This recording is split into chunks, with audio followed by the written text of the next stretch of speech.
Başlayayım mı? Bismillahirrahmanirrahim. 8. Alimler Buluşması sonuç bildirgesi. Alemlerin Rabbi olan Allah'a hamd, Hz. Muhammed Mustafa'ya salat, ehli beytine, ashabına ve onların yolunu sürdüren tüm müminlere selam olsun. Allah'ın yardımıyla 15-16 Rabiül Evvel 1445, 30 Eylül 1 Ekim 2023 tarihlerinde Diyarbakır'da İttihadül Ulema Genel Merkezi'nde düzenlediğimiz 8. Alimler Buluşması pek çok ülke ve şehirden alimlerin katılımlarıyla nihayete ermiştir. Buluşmamızda takdim ve müzakerelerden sonra ortaya çıkan sonuç maddelerini İslam alemine ve ümmete sunuyoruz. 1. Allah Celle Celaluhu alimlerin şahitliğini kendi tanıklığı ve meleklerin tanıklığından sonra zikretmiştir. Allah, melekler ve ilim sahipleri ondan başka ilah olmadığına adaletle şahitlik ettiler. Ondan başka ilah yoktur. O mutlak güç sahibidir, hüküm ve hikmet sahibidir. Peygamberimiz Hazreti Muhammed Aleyhisselatü Vesselam alimleri kendisine varis kılmıştır. Alimler peygamberlerin mirasçılarıdır. Peygamberler dinar veya dirhem miras bırakmamıştır. Ancak ilim mirası bırakmışlardır. Onu alan büyük bir pay almış olur. Bu doğrultuda alimin temel sorumluluğu daima hak ve hakikatin peşinden giderek Allah'ın dinini tebliğ etmek, Hazreti Peygamber'in sünnetini öğretmek ve hakkı ikamede topluma önderlik etmektir. 2. İslam düşmanları İslam'a karşı ittifak içinde düşmanlık etmektedirler. Bu düşmanlık Müslüman devletleri ve toplumları aştı. Cinsiyet ve yaş farkı gözetmeden, erkek kadın, genç yaşlı demeden fertleri hedef alacak boyutlara vardı. Bu topyekün düşmanlığa karşı Müslümanların birlik olmaktan başka çareleri yoktur. Bugün hiçbir strateji Müslümanların kanının akmasını önlemekten daha önemli değildir. Müslüman kanının akmasını önlemek, Müslümanların birlik olmasından geçer. Bugün hiçbir mazeret Müslümanlar arasında ihtilafları körüklemeyi meşrulaştırmaz. 3.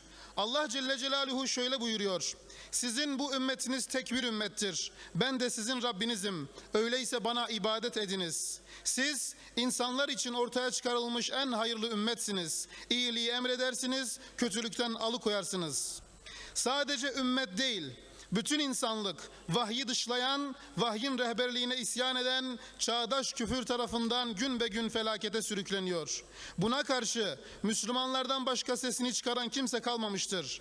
Küfrün ifsadına karşı Müslümanları önce fikirlerini, sonra bütün imkanlarını bütünleştirmeye çağırıyoruz. Bu açıdan asrın ihtiyacını karşılayacak hükümler cesaretle geliştirilmelidir. 4. İslami uyanış, insanlığın sürüklendiği hukuki çöküş ve ahlaki tükenişe karşı tek çözümdür. İslami uyanışa yönelik dışarıda ve içeride geliştirilen meydan okuyuşlar, tehditler aşılmalı. Bunun için Müslümanlar arasında Birleşmiş Milletler Genel Kurulu'nu andıran büyük istişare buluşmaları gerçekleştirilmelidir. 5. Medreselerin kapatılması İslam ümmetinin başına gelmiş en büyük felaketlerden biridir. İslam uleması Müslümanların zihnini sünnet-i seniyye üzere ihya ve inşa etmenin yegane yolu olan İslami tedrisatı ve onun kurumları olan medreseleri ihya gayretindedirler. Onların bu gayreti desteklenmeli, işlerini zorlaştıracak her türlü karar ve uygulamadan itina ile kaçınılmalıdır. 6. İslam uleması sadece toplumu irşad etmeyecek, siyasi, askeri veya bürokratik farklı makamlarda bulunanlara da hakkı açıklık ve cesaretle tebliğ edecek, onları doğruya yöneltecek, haksızlığa ve zulme karşı çıkmada da emsal olacaktır. 7. Müslümanların ilk kıblesi ve Hazreti Peygamber'in İsra ile Mirac'ın kesişim noktası Mescid-i Aksa'nın ve onun pak çevresi Kuds-ı Şerif'in Siyonist istilası altında olması ümmetin içine düştüğü vaziyetin bir neticesidir. Mescid-i Aksa'yı ve Kudüs'ü Siyonist istiladan ümmetin vaziyetinin düzelmesi kurtaracaktır. Ümmet bir ve güçlü ise Mescid-i Aksa selamette olacaktır. İslam tarihi bize bunu duyurmaktadır. 8. Kudüs Fatihi Salahaddin Eyyubi Hazretlerini yetiştiren zemin, İmam Cüveynilerin, Ebu İshak Eşşirazilerin, İmam Gazzalilerin İslam tedrisatı, İhya ve İslam ümmetini irşatlarının eseridir. Selahaddin Eyyubi Hazretleri Kudüs'ü fethettikten sonra bir taraftan kılıcıyla 3. Haçlı seferlerine karşı koymuş, diğer taraftan da İslam'ın kalemine işlerlik kazandıracak İslami ilim kurumları açmış, İslami tedrisata ve ümmeti irşada ihtimam göstermiştir. Bugün de İslami tedrisat ve ümmeti irşad Kudüs'ü Siyonist istiladan kurtarma stratejisinde yol almalıdır. Tedrisat ve irşadımız Gazzalileri yetiştirecek, Gazzalilerin vesile olduğu zemin Kudüs'ün fethine vesile olacaktır. 9. İnsana hiçbir özel alan bırakmayan bir istila hırsıyla hareket eden küresel yapılar, insanlığın sevgi, huzur, sığınma, neslini sürdürme ve aileyi imha projelerini peş peşe icra ediyorlar. Ahlaksızlık bu imha projesinin silahıdır. İnsanlık değersizleştirilerek ahlaksızlığa sürüklenmektedir.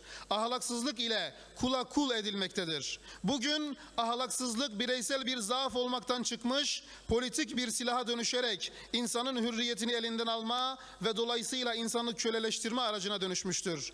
Ahlaksızlaşmak köleleşmektir. Ahlaksızlık projeleri hürriyet düşmanlığıdır. Aileyi, değerleri ve ahlakı yok eden küresel dalgayla mücadele etmek amacıyla özelde İslam dünyası, genelde ise tüm dünya düzeyinde iletişim köprüleri kurulmalı, insanın hürriyetine kasteden ahlaksızlığa karşı Müslümanların önderliğinde beynel milel bir dayanışma oluşturulmalıdır. 10. Hırsta sınır tanımayan küresel güçler her imkanı insanlığa tahakküm ve insanın iradesini gasp için kullanmaktalar. Bu manada son teknolojinin getirdiği iletişim imkanları kadın ve gençleri ifsad edip temel insani değerlere karşı savaştırmak için kullanılıyor. Müslüman kadın ve Müslüman gençlik her devirde Müslümanların ihyasında mühim bir vazife görmüştür. Müslümanlar artan iletişim imkanlarından ifsada karşı ihya için istifade etmelidir. Kadınımız ve gençlerimiz iletişim imkanlarıyla ihya olmalıdır. 11. İslam kadının hakkını veren tek nizamdır. Kadının Müslüman toplumda haklarının gaspı İslam'dan uzaklaştırılmaktan kaynaklanmaktadır.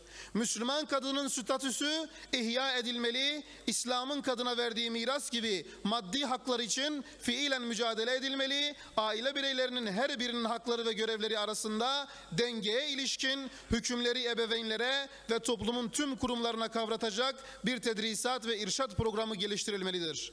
Eğitim sisteminin de bu yönde değişmesi için gereken her türlü çalışma gecikmeden yapılmalıdır. Bu mahiyette aileyi koruma ve güçlendirme stratejisi geliştirilmek elzemdir. 12. Asrımızın bilgi ve iletişim asrı olduğu ittifak edilen bir hakikattir. İslam iletişimi Müslümanlar arasında cemaat ve irşad, Müslüman olmayanlara yönelik olarak ise tebliğ ve davet üzere inşa eder. Müslümanın asil görevlerinden biri olan irşad ve tebliğin bilgi ve iletişim çağına ve çağın koşullarına göre yapılması gerektiğine inanıyoruz. 13. Her devirde İslam'ın bayraktarlığını yapan Müslüman gençliğin irşadında kaliteyi yeniden yakalamak durumundayız. İrşatta kalite örneklik teşkil etmektir. Ulemayı, siyasi ve askeri liderleri, eğitimcileri, kanaat önderlerini, anne ve babaları Müslüman gençliği irşad edecek bir örnekliğe davet ediyoruz. Bilinmeli ki bizim haktaki dürüstlüğümüz ve tutarlılığımız gençliğe mürşid olacaktır. 14. Önceki 2 asırda Müslüman Kürt halkının siyasal haklarını gasp eden güçler bugün Müslüman Kürt halkının itibarına kast etmektedirler. Seküler dünya dün İslam'ın Kürt halkına kazandırdığı siyasal hakları imha ettiği gibi bugün Kürt halkının itibarını, ahlak ve şahsiyetini imha peşindedir. Müslüman Kürt halkının İslam içinde dürüstlük, yiğitlik, vefalı olmak, mertlik, namusuna düşkünlük gibi değerler ve dünya tarihine yön veren ulema ve önderleriyle kazandığı itibar bugün sekülerleşme ile tarihi bir tehdit altındadır. Liberal küreselcilik, Kürt halkının değerlerinden yoksun kalmasını da yeterli görmemekte, aynı zamanda ondan ahlaki değerlere karşı savaşmayı da istemektedir. Karmaşık ideolojik yapılar Müslüman Kürt ailesine ve Kürt'ün itibarına karşı savaştırılmaya çalışılmaktadır. Değerlerin yok edilmesine karşılık siyasal hak verme vaatleri aldatmadır ve bu durum kabul edilemez. Kürt halkının itibarını korumak, onun İslam kaynaklı dürüstlük, yiğitlik, vefalı olmak, mertlik, namusuna düşkünlük gibi değerlerini ihya ile birlikte ilimde ve bilimde insanlığa yeniden önderlik yapacak öncü şahsiyetler yetiştirmekle mümkündür. 15. İnsana karşı savaş halinde ırkçılık, Kürt halkının mağduriyet sebebidir. Onun kurtuluş yolu olamaz. Kürtler haklarını insani değerlere karşı savaşıp küresel güçlerden aferin alma yoluyla değil, insani değerlerin yanında durup onlara sahip çıkmakla ve insanlığa önderlik yapmakla elde edeceklerdir. Kurtuluş yolu budur. Vesselamu ala Resulina Muhammed.